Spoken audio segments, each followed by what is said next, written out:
I think it's necessary. We're trying to have the safest environment that we can. So just to ensure that everybody is healthy and, doing what they're supposed to do.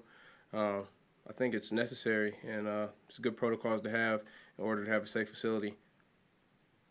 Mark, Todd Coppers from Sports Illustrated. Are you pretty happy with the guidelines the NFL implemented for you guys with the team? I know there were some concerns entering training camp. Are you pretty confident about what's in place right now? I think that they've done a good job so far. We came in last week. First 3 of the 4 days was testing, and now we go on 14 straight days of testing. And then after that, I think it's I don't know, 3 to 4 times a week of testing. So we're just trying to make sure everybody's healthy, that everybody's safe. Um, you know, make sure everybody is doing the right thing when they leave the facility, and hopefully we can be safe and healthy and have a great year. What's up, Mark? What's going on? We were talking with J.K. Dobbins the other day, and he was talking about how you were really doing a lot to take him under your wing. And can you talk about your role as a mentor and how you see that shaping up with him? Man, he's a great young back, man. He had a great career in Ohio State, and you know, that's what this league's all about, especially running backs, man. Just being able to pay the game forward. I have guys that paid the game forward to me, so just to be able to pass the game down, pass knowledge down, anything that he wants to know, I'm there to help him, there to support him, and so that's that, man. You just try to, you know, you're only strong as your weakest link, man. So you try to bring everybody on. You try to have everybody playing at a high level, everybody competing at a high level. And he's a good young dude. He reached out to me when he got drafted. He didn't have to do that. So we've been talking over the offseason, and we're finally in the building together. So that chemistry will keep getting stronger, and I'll keep helping him.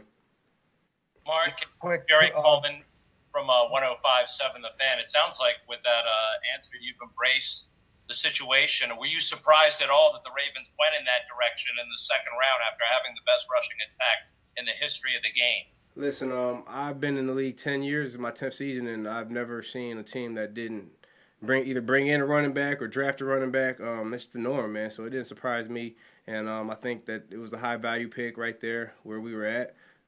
Don't think many people thought he would be there, so not necessarily surprised.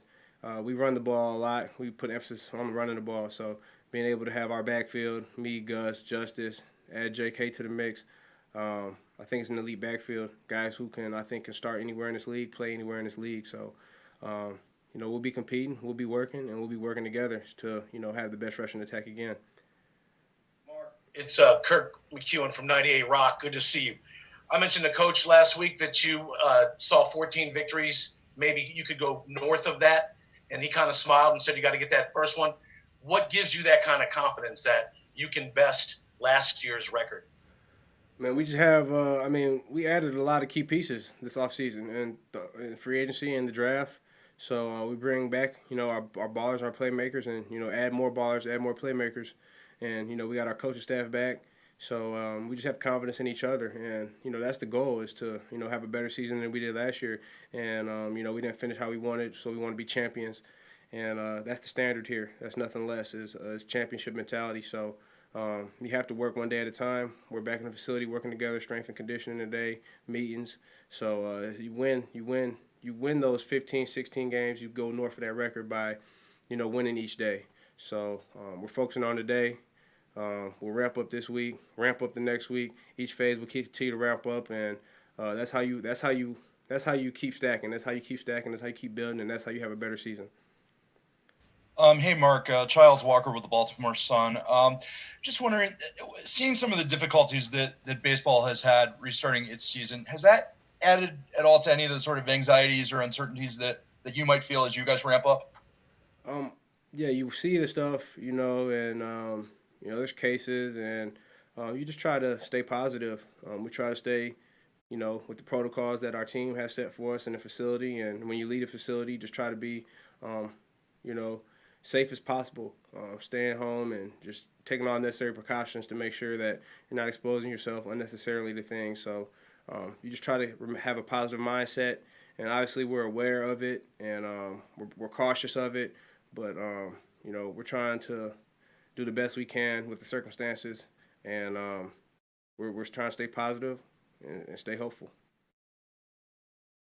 Hey, Mark, it's Ryan Mink from BaltimoreRavens.com. Can you talk a little bit about the off-season strength and conditioning program that the team put together?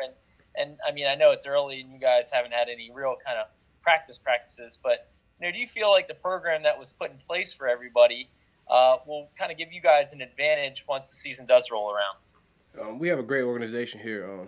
Coach Steve does a great job of doing the necessary exercises, the necessary conditioning, the necessary movements that we need to be successful, that we need to improve, that we need to get better. So I just believe in our organization. I believe in our coaching staff, and I think that we're in a good position to start the season off strong, man. But like I said, it's just one day at a time. We're back in the facility finally together, have strength and conditioning meetings, walk through. So we just need to win each day.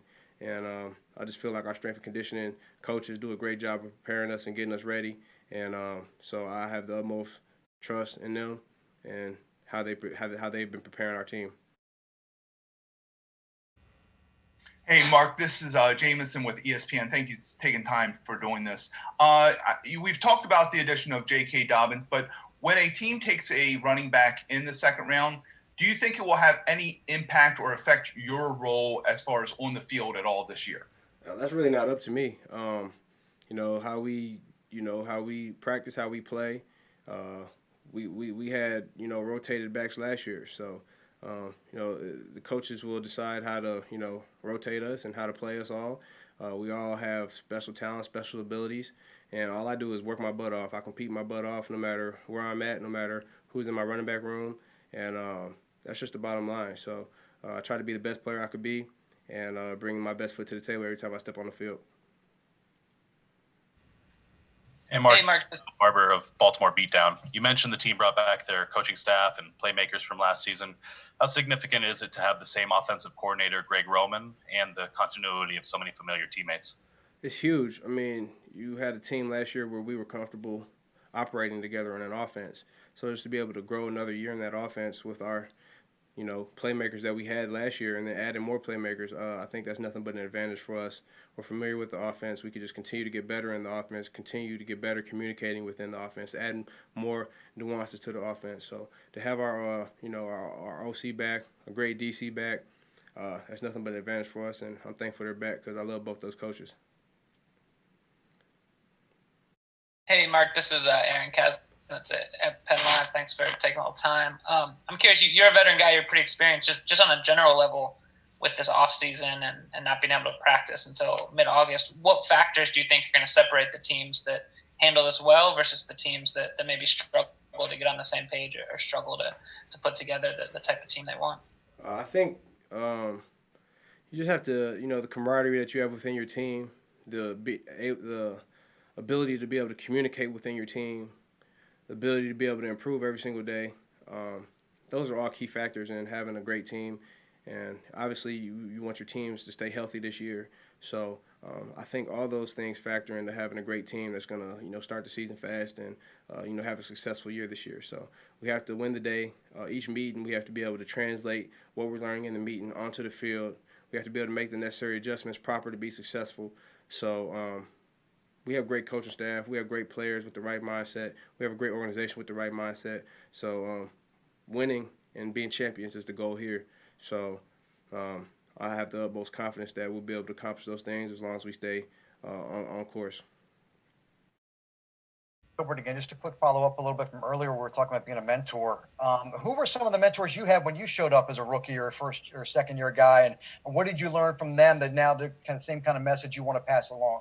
Man, I had a lot of, older guys when I got to New Orleans. Man, I was there with Darren Sproles, Will Smith, rest in peace, Marcus Colston. Just a number of guys that were helpful, gave a helping hand to me. I knew they were successful. They had, 10-plus year careers. And Sproles is a legend in his own right. I was with Pierre Thomas. And those guys just always they weren't selfish. They were opening with welcome arms to me. The entire locker room was, and I think that's where my mindset comes with helping the younger guys because as a veteran, you got to be able to help your younger guys. You're only as strong as your weakest link. You have to bring everybody up to the standard. You have to bring everyone up to elite level. Competition breeds excellence, and when you have everybody competing at a high level, every single person gets better. And when you have players that are competing at a high level and playing at a high level, that's how you win games. That's how you win championships. So the more players you have that are playing at a high level, the more ballers you have that are unselfish. I think that is a sign of a great team. Mark, this is Jeff Srebeck from The Athletic. Go ahead, Jeff. You're the last one. I can't hear him. I can't hear him. All right, Jeff, we might have lost you. Can I hop in? Yeah, we have time for one more. Go ahead. Hey, Mark, this is Jonas Schaefer with the Baltimore Sun. How did your calf injury last season shape how you wanted to rehab and get back to strength? This offseason, we saw the work that you were doing with Dr. Reef down in Miami. It looked, really interesting. What did you want to do with your body at this point in your career? Man, I just want to stay sharpening my tools, continue to improve, continue to get better. Obviously, any deficiencies you had, you want to make those strengths. So rehabbing my calf, obviously, the beginning of the year, that was my first goal, making sure I got that back to full strength, got that back to full health, making sure I was able to be explosive, make sure I was able to be functional, make sure I was able to be stable, make sure I was able to do everything that I need to do to be elite and play at a high level. So from training with my guy Tony Villani down there and obviously doing my rehab and my prehab stuff with Dr. Reef, I just try to do everything necessary to make sure I'm bringing my complete package to the table and have my best season in my 10th season. So that's what I worked on, and I'm thankful to everybody who helped me. Mark, thank you very much. We really appreciate the time. And to everyone else, we are going to send you into a breakout room here temporarily, and then we will invite everybody back in once Steve Saunders is available. All right, thank you. Thanks.